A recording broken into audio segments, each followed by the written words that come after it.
ಅಲ್ಲ ಅವನಿಂತ ಕಲಿಬೇಕಾಗೈತೆ ಅವ್ನ ವಯಸ್ಸು ಎಷ್ಟು ಕೇಳ್ರಿ ಅವ್ನ ಸ್ವಾಮಿಗೆ ಅವ್ನು ಹಾಕ್ತಾನಲ್ಲ ಪೋಸ್ಟಿಂಗ್ ಮಾಡಿಸ್ತಾನಲ್ಲ ಸಣ್ಣ ಹುಡ್ರ ಕಡೆ ಅವ್ನ ವಯಸ್ಸು ಎಷ್ಟು ಪ್ರಬುದ್ಧತೆ ಅವನಿಗೆ. ಈ ಚಿಲ್ಲರ್ ಬುದ್ಧಿ ಬಿಡಬೇಕು. ಫಸ್ಟ್ ಗುರು ಆದವನು ಚಿಲ್ಲರ್ ಅಲ್ಲ ಇರಬಾರ್ದು. ಭಕ್ತರನ್ನ ಸಮಾನವಾಗಿ ಕಾಣುವಂತ ಹೃದಯ ಉಳ್ಳವರಾಗಿರ್ಬೇಕು. ಭಕ್ತರನ್ನ ಚಂದ ಕಾಣಕ್ ಹೇಳ್ರಿ. ಯಾವ ಬಟ್ಟೆಯನ್ನ ನಾವು ಧರಿಸ್ತೀವಲ್ಲ, ನಾನು ನಿನ್ನೆ ಅದನ್ನೇ ಹೇಳಿದ್ದೀನಿ, ಆ ಬಟ್ಟಿಗೆ ಇದೇ ಹೌದಪ್ಪ ನಾವು ಮಾಡಿದ್ವಿ ಕರೆ ಒಪ್ಕೋತೀನಲ್ಲ, ಮಾಡಿದ್ರೆ ಉಳಿಲಿಲ್ಲ, ನಡ್ಕೊಳ್ಳಿಲ್ಲ ಮನುಷ್ಯ. ಅಲ್ಲಿ ಬಿಜಾಪುರದಲ್ಲಿ ಇನ್ನೂ ಕಂಪ್ಲೇಂಟ್ ಬಾಕಿ ಐತಿ. ಅದ್ ಏನಾಗೈತೆ ಅದ್ರ ಬಗ್ಗೆ ಜನರಿಗೆ ಸಮಾಜಕ್ಕೆ ಉತ್ತರ ಕೊಡಂತ ಹೇಳ್ರಿ. ಮೊದ್ಲೇಕ ಎಲ್ಲಿ ಹೋದ್ಲ ಅಮ್ಮ, ಯಾಕೆ ಕಂಪ್ಲೇಂಟ್ ಕೊಟ್ರು? ಅವ ಎತ್ತನ 11 ಕೋಟಿ ಇದ್ದಿದ್ದು 3 ಕೋಟಿ ಡೀಲ್ ಬಂತ ಅಂತ ಅವ ಮಾತಾಡ್ತಾನ. ಇವ ನೋಡಿದ್ರೆ ನಾಟಕ ಮಾಡ್ಕೊಂಡು ಅಲ್ಲಿ ಯಾವ್ದೋ ಒಂದು ಊರಾಗ ಕುಂತಾನ. ನಾಟಕ ಹಾಕ್ಬೇಕ್ರಿ. ಅದಕ್ಕೆ ಸಮಾಜಕ್ಕೆ ಉತ್ತರ ಫಸ್ಟ್ ಕೊಡ್ಲಿ, ಆಮೇಲೆ ಮಾತಾಡ್ತೀವಿ. ಅವನಿಗೆ ನನ್ನ ಬಗ್ಗೆ ಮಾತಾಡುದು, ಅಧಿಕಾರದ ಬಗ್ಗೆ ಮಾತಾಡುದು. ಈ ಯುವ ಬಂದ ಮ್ಯಾಗ ನಾವು ಅಧಿಕಾರ ಮಾಡಕತ್ತೀವ. ಕಳೆದ 50 ವರ್ಷ, ಇವ್ನಿಗೆ ಇನ್ನೂ 48 ಆಗಿರ್ಬೇಕು ವಯಸ್ಸು. ಈಗ ಇವ್ನು ಹುಟ್ಟಕ್ಕಿಂತ ಮುಂಚೆಗೆ ನಾವು ರಾಜಕಾರಣದಾಗದೀವಿ. ಅದು ಅವನಿಗೆ ತಿಳ್ಕೊಂಡಿಲ್ಲ. ನನಗೇನು ಬುದ್ಧಿ ಹೇಳುವಂಥದ್ದು ಅವನ ನಂತರ ಅವಶ್ಯಕತೆ ಇಲ್ಲ.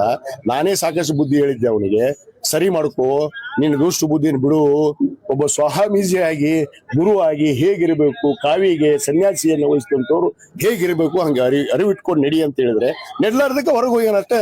ಅವ್ನು ಮುಗಿದತ್ ಗತಿ. ಅವ್ನು ಇನ್ಮ್ಯಾಗ ನಾ ಮಾತಾಡೋದು ಅವ್ನ ಬಗ್ಗೆ.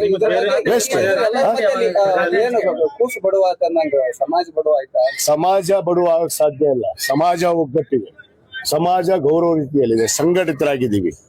ಯಾವನೋ ಇವನು ಬಟ್ಟೆ ಧರಿಸ್ಕೊಂಡು ಇವನು ಸ್ವಯಂಕೃತವಾಗಿ ಯಾರ್ದೋ ಮಾತು ಕೇಳ್ಕೊಂಡು ಅಲ್ಲ, ನಮ್ಮ ಸರ್ಕಾರಕ್ಕೆ ಸರ್ಕಾರ ಇರೋ ಮಟ್ಟನ ಹೋಗೋದಿಲ್ಲ ಅಂದವ್ರು. ಮತ್ತೆ ನಮ್ಮ ಮುಖ್ಯಮಂತ್ರಿ ಹತ್ರ ಯಾಕೆ ಹೋದ್ನಪ್ಪ ಇವ? ಯಾಕೆ ಹೋದ? ಎದಕ್ ಹೋಗಿದ್ದ? ಕೇಳ್ರಿ ಅವ್ನಿಗೆ ಪ್ರಶ್ನೆ. ಉತ್ತರ ಕೊಡಂತ ಹೇಳ್ರಿ. ಕಂಪ್ಲೇಂಟ್ ಮಾಡ್ರಲ್ಲ 3 ಕೋಟಿ ಕೇಳ್ಯಾರಂತ, ಅದಕ್ಕೆ ಮೊದಲು ಉತ್ತರ ಕೊಡಂತ ಹೇಳ್ರಿ ಸಮಾಜದವ್ರ ಬಂದು. ಆಮೇಲೆ ಇವ ಏನದ ಅನ್ನೋದು ಹಕೀಕತ್, ನಿಜವಾದ ಹಕೀಕತ್ ಗೊತ್ತಾಗತ್ತೆ. ಯಾವ್ದು ಸ್ವಾಮೀಜಿ ಮಾಡೋ ಪ್ರಶ್ನೆನೇ ಇಲ್ಲ.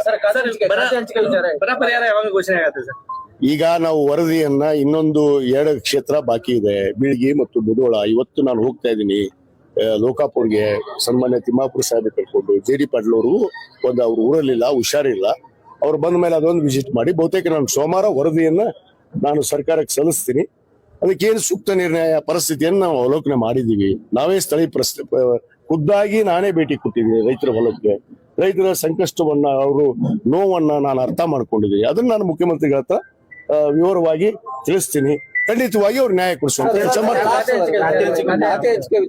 ನೋಡ್ರಿ, ಅದು ನಮ್ಮ ಪಕ್ಷದ ವರಿಷ್ಠರಿಗೆ ಬಿಟ್ಟಿದ್ದು. ನಮ್ಮ ಪಕ್ಷದ ವರಿಷ್ಠರು ಏನ್ ನಿರ್ಧಾರ ತಗೋತಾರೋ ಅದಕ್ಕೆ ನಾವು ಬರ್ತೇವೆ. ಅಪೇಕ್ಷೆ ಬಹಳ ಐತಿ ಅಲ್ಲ, ಮನುಷ್ಯನಿಗೆ ಆಸೆಗೆ ಏನಾದ್ರು ಲಿಮಿಟ್ ಐತನ್ರಿ? ಕೊಟ್ಟಿದ್ದಲ್ಲಿ ಸಂತೋಷವಾಗಿ ಯಾವುದೇ ಕೊಟ್ಟರು ಕೂಡ ನಾನು ಸಂತೋಷವಾಗಿ ಸ್ವೀಕಾರ ಮಾಡಿ ಆಡಳಿತವನ್ನು ಮಾಡಿ ತೋರಿಸ್ತೀನಿ.